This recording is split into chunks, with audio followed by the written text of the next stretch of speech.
Hi guys, may isa-share ako sa inyo na ngayon ko lang din nalaman about onlinejobs.ph. So, chika ko lang yung context para maintindihan nyo, okay?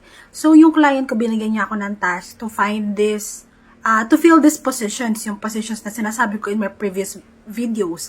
So, ang ginawa ko doon, ang naisip ko is mag-post sa onlinejobs.ph. So, nag-post ako ng job opening sa onlinejobs.ph. Ito yung nakita ko. So, dun sa posting ko, may mga nag-apply. And then, ganito pala siya. Yung maliit doon na parang yellow warning. Yan. Pag nag-apply kayo, guys.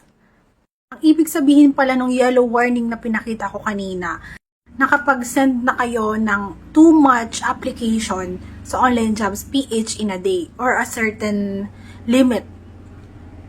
And also, pag nagsasend din kayo ng job application, kapag same lang yung template na ginagamit nyo, yun ang lalabas sa job application nyo, sa employer's view.